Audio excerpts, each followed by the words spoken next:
Bienvenue dans une nouvelle vidéo. Je vous emmène avec moi dans les coulisses de la pâtisserie Giraud. Nous irons ensuite jeter un coup d'œil à la Maison des Têtes et à l'Hôtel de Ville où les salons sont absolument superbes et fastueux. Et pour terminer, à Romans, nous découvrirons la préparation de la recette des célèbres ravioles par une association qui perpétue la tradition. Aujourd'hui, on prend la direction du sud de la France. On ne va pas aller très loin, mais on y va. Je vais vous faire découvrir plein de choses intéressantes, des choses gourmandes, des choses historiques, et on va passer une très belle journée. À très vite. Allez, on y va, on est parti.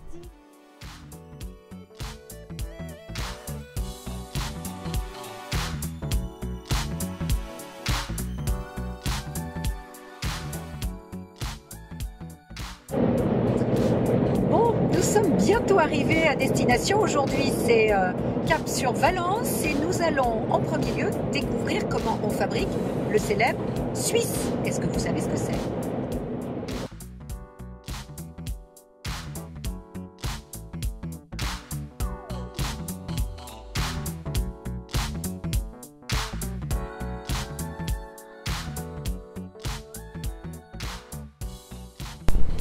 Bonjour, bonjour, bonjour. Ah, chouette, ça sent bon et c'est beau. Et je suis impatiente que vous nous emmeniez dans les coulisses de votre établissement. Avec grand plaisir.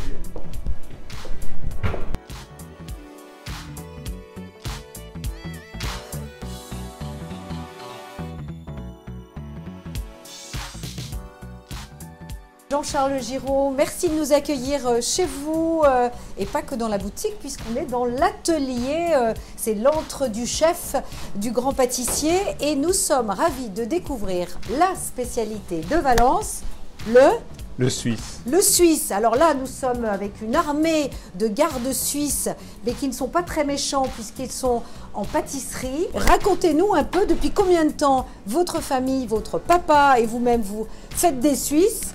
Et puis l'origine de ce gâteau typiquement valentinois, dû à notre célèbre pape. Moi, j'ai toujours connu ça parce que je suis né dans la maison pratiquement, donc j'ai toujours connu ça. Mon père faisait des Suisses, ça fait déjà une 60aine d'années. L'histoire du Suisse, c'est l'histoire du pape Pie VI qui a été exilé à Valence et qui est mort à Valence. Donc un pâtissier a décidé de lui rendre hommage en faisant un pantin en forme de garde suisse. Depuis, c'est resté. Donc vous pouvez le remarquer, les emporte-pièces qu'on a pour découper la viande sont presque d'époque. Ça a vécu. Ça a vécu. C'est du vrai. C'est du vrai. C'est du lourd. Et donc les emporte-pièces, donc vous vendez trois formes, enfin quatre, sortes même. 5 dimensions différentes. Donc racontez-nous la base de la pâte de ce Suisse. Voilà, la base, vous l'avez sous les yeux. C'est donc de la farine, du beurre, du sucre, des oranges, du zeste d'orange, des œufs, et puis un petit mélange de comment ça s'appelle, Louis, je ne me rappelle plus. Alors Louis, un mélange de bicarbonate d'ammonium. C'est une bicarbonate d'ammonium. Mais je ne savais pas qu'on mettait ça dans des Suisses. Oui, c'est ce qui sert de levure. Très bien, oui, parce que j'allais dire ça. Il ne faut pas sentir, ça sent l'ammoniac. Ah non, je ne vais pas mettre le nez dedans, surtout pas. C'est quelque chose de naturel, c'est la levure qui est dans le Suisse. Donc pour préparer tout cela, vous avez besoin de pétrir. Oui. Donc vous avez une machine spéciale que vous utilisez pour pétrir tous les jours. C'est un mélangeur. Donnez-moi une idée, combien de Suisses vous vendez? Est-ce que vous avez une idée par an? Ou une date marquante? Est-ce que vous en vendez plus? Pour les rameaux. Pour les rameaux, la vente est plus importante. D'accord. À cette occasion, avec la confrérie du Suisse et puis mon confrère de la maison Nivon, nous rassemblons pour tous les gens à la cathédrale. D'accord, donc plutôt le dimanche des rameaux. Et Suisse immense aussi. Ah, vous réalisez donc le plus grand Suisse de l'année ou voilà, de Valence. La taille maximum pour entrer dans le four. D'accord, ah oui, pour vos fours ici. Donc ça veut dire qu'il va quoi? Il va faire 1 mètre de haut, il va faire plus? Oh, il fait 1,20 m, oui. 1,20 m, oui, donc c'est un vrai petit personnage. Super, merci, on va passer au pétrissage. C'est lui qui va s'en occuper. Allez, on y va. Allez, on y va.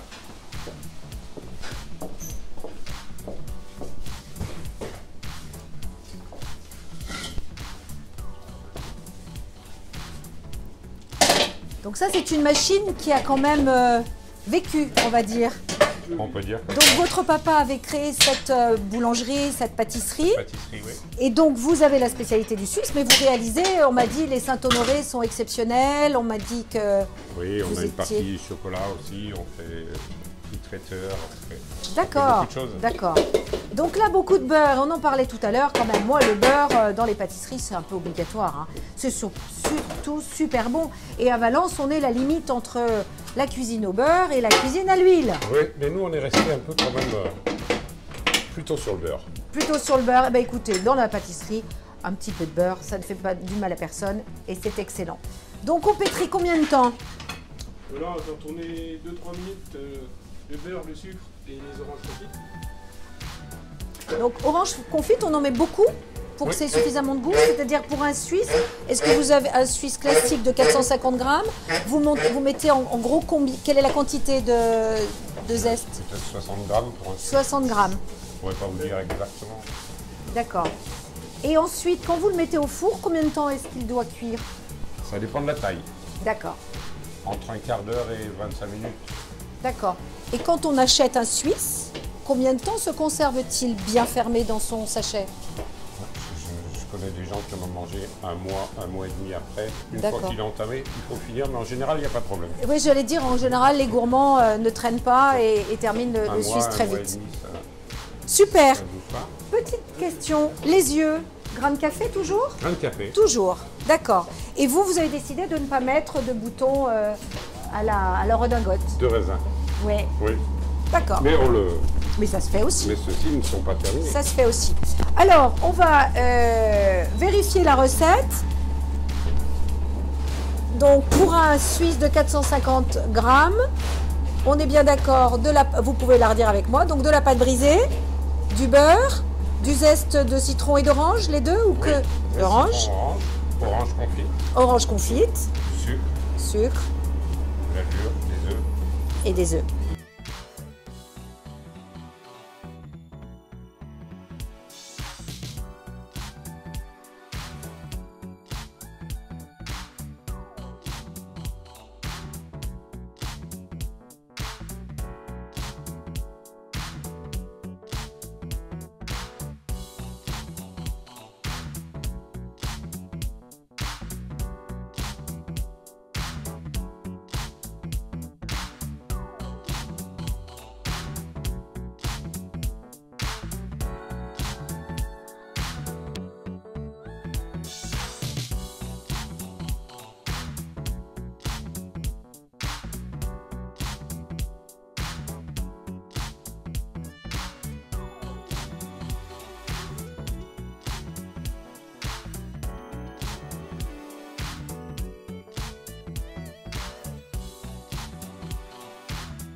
Je vous laisse faire. Hein. Ah, c'est moi qui ai droit. Alors, Ouais. comment ça se coupe? Comme vous Un voulez. Suisse comme ça, parce que moi j'aurais tendance à. Qu'est-ce qui vous ferait plaisir de lui couper en premier? La tête. tête et la tête. Non, j'aurais tendance à faire comme ça. Comment font les gens en général?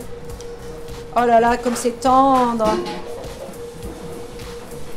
Autant avec des crabes, j'oserais pas. Et là, après, comment on fait? On coupe comme ça? Voilà.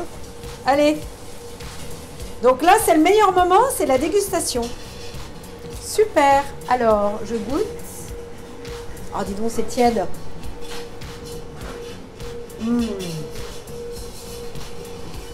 Super bon, bravo. Merci beaucoup. Allez-y, faites comme si vous ne connaissiez pas. Et vous avez toujours plaisir à en manger? Oh bah, ça se voit pas. Ah. Super, merci. Merci à vous.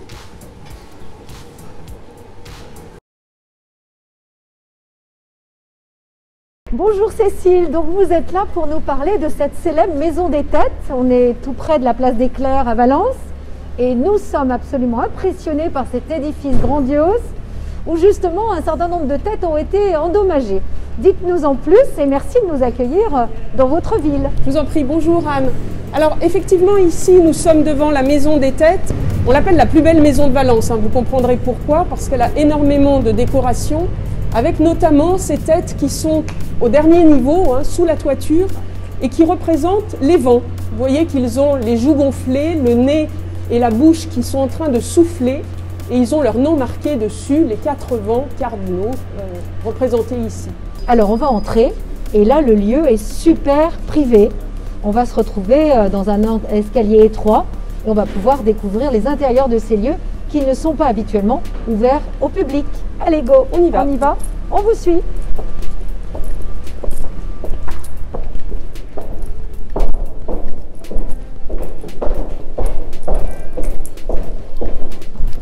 Ah, c'est très beau, hein. Des belles fenêtres. Alors la cour est superbe, la cour est très belle. Elle a été rénovée et restaurée récemment et c'est vraiment une cour qui est à la fois un puits de lumière, un espace de circulation et qui est aussi extrêmement bien décorée avec une porte avec des petits anges qui sont d'origine du XVIe siècle ici qui subsistent. Et donc nous on va prendre l'escalier qui est un escalier en vis ici, qui date de l'époque de la construction de la maison. Et on va aller dans le corridor ici et ensuite dans des salons qui sont des salons du XVIIIe siècle qui ont été réaménagés par la suite. Avec les marches en partie en bois. Alors on emprunte l'escalier qui est un escalier en vis, donc typique de ces époques anciennes.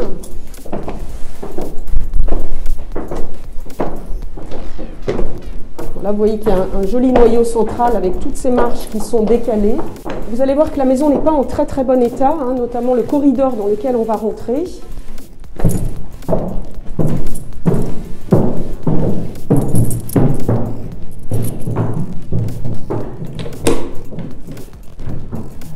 Voilà, donc ici on est dans le corridor de la maison des têtes avec des vitraux qui ne sont pas les vitraux d'origine, qui sont ce qu'on appelle une technique qui est la vitrophanie, un petit peu comme un décalcomanie qui est inséré dans les vitres.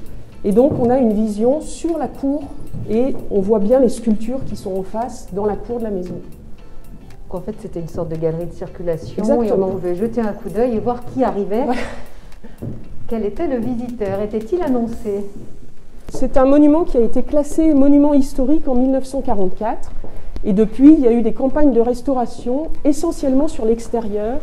Et on espère bientôt pouvoir avoir une restauration sur les intérieurs et notamment sur ces peintures, qui sont des peintures du XVIIIe siècle, très très belles. La quête de la maison des têtes, c'est une maison qui était très grande et qui l'est encore aujourd'hui, puisqu'on parle d'environ 500 mètres carrés. Donc propriétaire évidemment très fortuné. Alors là, nous sommes impressionnés par cette clé. Franchement, celle-là, vous la perdez pas. Hein. Celle-là, je ne la perds pas dans mon sac, effectivement. Elle pèse un peu lourd, mais elle est assez belle. Donc, nous allons découvrir la maison du Pré-Latour.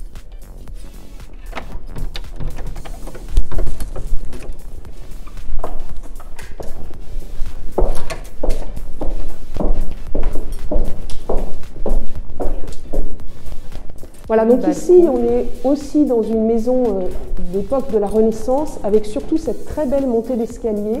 Encore une fois, un escalier en vis, et qui a une tourelle qui est très travaillée, en molasse, encore une fois, c'est pour ça que les reliefs sont un petit peu abîmés, mais on est dans une modernité au XVIe siècle assez impressionnante. Et toute une frise qui raconte une histoire, qui est une histoire de la mythologie, qui raconte l'histoire de Paris et de l'enlèvement d'Hélène, et le début de la guerre de Troie.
Alors, cette fois-ci, on change et on vient découvrir la fabrication des ravioles de roman. Et nous sommes ici avec Fad, Thérèse et Thierry. Les ravioleuses étaient, vous me coupez si je me trompe, étaient autrefois des dames qui se déplaçaient au 19e siècle de maison en maison, qui commandaient pour les mariages et les grandes fêtes, baptêmes et célébrations, des ravioles toutes fraîches qu'elles faisaient à domicile. Donc elles se déplaçaient, ces dames, c'est ça? Voilà, tout à fait. Et là, Thérèse, vous êtes en train de nous préparer la mixture, Voilà. la farce. Donc, alors, dites-nous quel est le contenu de la farce. Donc la farce contient du fromage de chèvre frais avec du persil passé dans du beurre, des jaunes d'œufs et du comté râpé. Bah, ça me paraît bien bon, ça. Alors, la particularité, on est bien d'accord, tout à l'heure, on regardera toute la recette qui est présentée sur vos tabliers, la recette exacte. L'important, c'est de ne jamais faire bouillir l'eau, mais juste de faire frémir et ensuite de les écumer avec voilà. Voilà, avec l'écumoire, oui. Tout à fait, l'araignée. L'araignée. L'araignée, parce qu'en effet, autrement, ça les écraserait. Ah bah oui, il faut les prendre délicatement quand même, parce que là, vous allez voir comme elles réagissent une fois qu'elles sont dans l'eau. D'accord, parfait. Là, on peut, jusqu'à la cuisson, on peut laisser quand même monter l'eau en température et après on la réduit. Là, vous avez mis un fond de volaille. J'ai mis un fond de volaille, pour donner du goût à l'eau de cuisson, voilà. De façon à ce qu'elle ait un petit peu de goût. Mais on pourrait finalement mettre toutes sortes de senteurs différentes. On pourrait mettre des herbes aussi. Oui, c'est avec des bouillons aux herbes, aux légumes, oui. Ouais. Oui, c'est quand même pas mauvais aussi. Des fois, je mets du curcuma. Ouais. Et puis, ça m'étonne pas, antioxydant.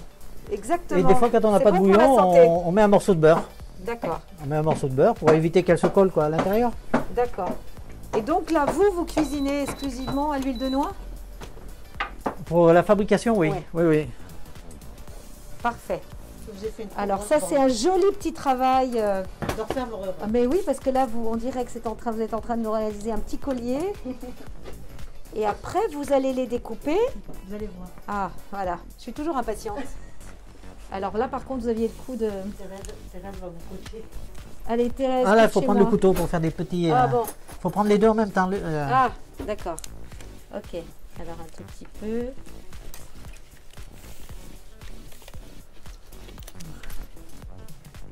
Ah, c'est bon. Alors, je suis trop sur le... Elle est un peu trop... Ah, c'est bien, non, ils sont réguliers. Non, mais elle est souple, là. La farce est souple. Voilà, normalement, on va travailler un petit peu. Ouais, chaude. Voilà. Moi, je fais des ravioles XXL, là. Je suis en train de faire des grosses ça va aller, ravioles. parce que la pâte, elle va se refermer, ça va aller. C'est très bien. Sur les tables. Voilà. Donc, je préviens tout le monde, quand on met le tablier, on sait faire. Jusqu'au bout, hein, et après, donc, on écrase devant et sur les côtés. J'ai un cours de ravioles. Ma pâte, elle s'est retournée. Vous n'hésitez pas, vous appuyez bien tout le long D'accord. sur les côtés et avec le petit doigt, on les sépare. Là où il y a les petits tas. Là où il n'y a pas les petits tas.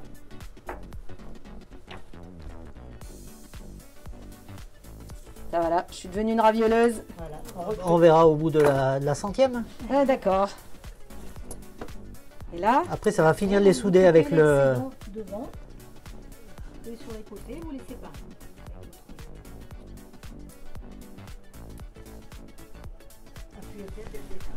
ouais, j'ose pas, vous avez une... Ouais, faut y aller. Je ne veux pas abîmer la toile cirée. Faut couper l'excédent, ouais. Là. Et puis partager entre les ravioles.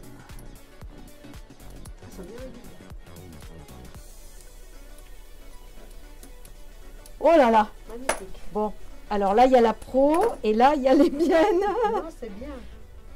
Non, c'est bien. Généreuse. Ah, ça, c'est de la raviole faite par une lyonnaise. Hein. Ça glisse un peu dessus. Maintenant, on va les faire revenir.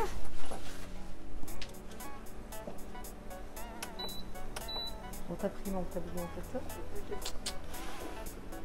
y aller doucement. Voilà. Elle gonfle bien. Je les égoutte le plus possible. On ne met pas l'assiette à l'envers, mais parce qu'on n'a pas... En fait, moi, quand j'en fais à la maison, je peux la poche à douille. Ah oui. Oui, donc on peut utiliser la poche à douille. Je vais sortir les armes. Alors attendez, on va poser l'assiette. On va se mettre à côté de nos ravioleuses d'émeu. Ah bah voilà. On a du mal à ouvrir. Comment ça se fait que ça ne veut pas s'ouvrir ça? Si. Voilà. Allez. Je goûte. Alors, je vais vous dire le poids tout de suite. À mon avis, c'est 12 grammes. Alors, je vais goûter, je vais vous dire.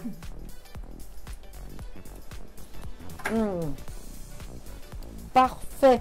Merci Thérèse, merci Fad, merci Président. De Et rien, merci. nous parlerons de vous à Lyon. Merci Je suis à sûre vous. qu'ils viendront vous voir et voir vos démonstrations à l'occasion d'événements locaux. À très vite. Merci à vous. Merci beaucoup. Merci. Voilà, s'achève notre journée au sud de Lyon. Nous finissons un roman après avoir découvert la fabrication des célèbres ravioles réalisées par cette association Les Ravioleuses d'Emeu. Et je suis ravie de vous retrouver très bientôt pour d'autres vidéos. Et merci de liker, de commenter et surtout de vous abonner. C'est simple, YouTube, Anne Prost. À très vite.